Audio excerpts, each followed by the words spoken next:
MCQ পরীক্ষার্থীগণ, আশা করি সবাই ভালো আছেন। আজকে মূলত দণ্ডবিধি থেকে দুইটি এমসিকিউ নিয়ে আলোচনা করব। প্রতিনিয়ত এমসিকিউ পরীক্ষার সামনের দিকে এগুচ্ছে, কাজে কিছু কিছু প্রশ্ন মাঝে মাঝেই আমি ভিডিওতে এসেছি বিষয়গুলি নিয়ে আলোচনা করার জন্য ক্লাসের ফাঁকে ফাঁকে। আজকে মূলত মনুষ্যহরণ চ্যাপ্টার বা কিডন্যাপিংয়ের পার্ট থেকে মূলত আলোচনা করতে যাচ্ছি। আপনারা খুব ভালো করে জানেন যে কিডন্যাপিং বিষয়টি মূলত 360 থেকে শুরু হয়ে লম্বা বেশ কিছু ধারা পর্যন্ত চলেছে।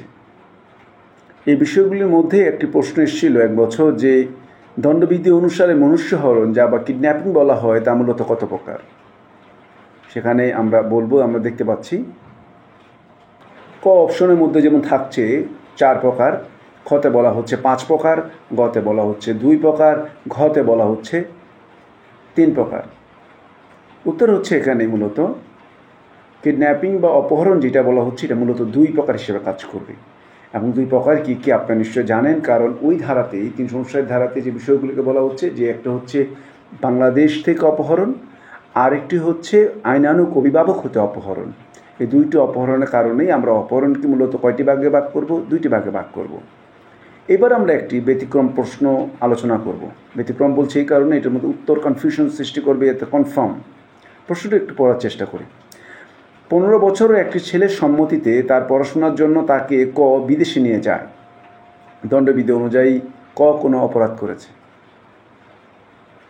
এখানে ফ্যাক্টর পয়েন্ট হচ্ছে 15 বছরের একটি ছেলে ওই ছেলের সম্মতিতে পড়াশোনা করার জন্য মিস্টার ক তাকে দেশের বাইরে নিয়ে যাচ্ছে, অর্থাৎ বিদেশে নিয়ে গেলেন। এখানে অপরাধ হয়েছে কিনা এই প্রশ্নটার জন্য আমাদের 360 এবং 361 ফ্যাক্টর বিষয়গুলিকে নিয়ে আসতে হবে। আমরা একটু দেখার চেষ্টা করি যে 361 ধারাতে 3 ধরনের ব্যক্তিকে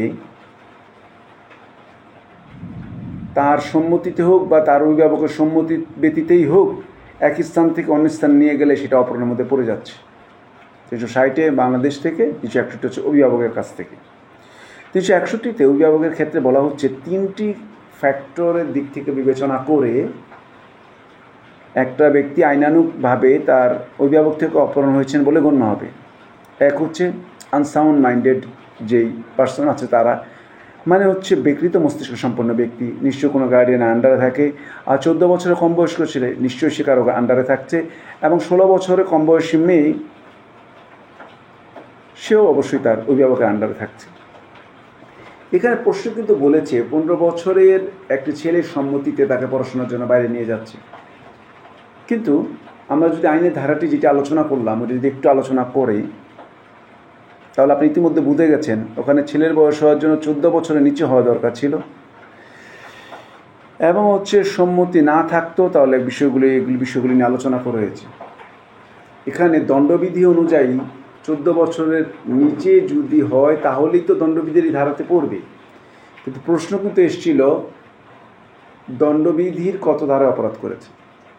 কিন্তু ব্যাপারটি কিন্তু মানব পাচার যে প্রতিরোধ আইন হয়েছে বাংলাদেশে 2012-তে, সেখানে কিন্তু সুস্পষ্টভাবে বলা হয়েছে যে 18 বছর বয়সের কমে যে কোনো শিশু পাচার হতে পারে, অর্থাৎ সেক্ষেত্রে অপরাধ হবে যদি মানব পাচার প্রতিরোধের হয়ে থাকে।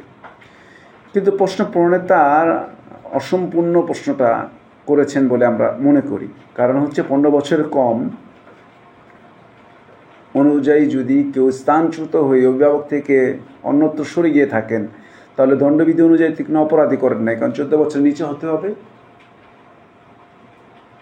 আর এখানে আমরা দেখতে পাচ্ছি 15 বছর। কাজে সেই অনুযায়ী আমরা বুঝতে পারছি নিশ্চয় ব্যাপারটা আপনার কাছে ক্লিয়ার হয়েছে কিনা।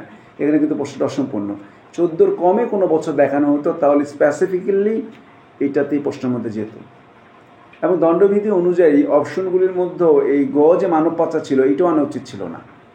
কারণ প্রশ্ন দণ্ডবিধিতে মানব পাচার বলে স্পেসিফিক কোনো স্পেসিফিকেশন করে কোনো অপহরণের কথা বলা নেই, কোনো পাচারের কথা বলা নেই।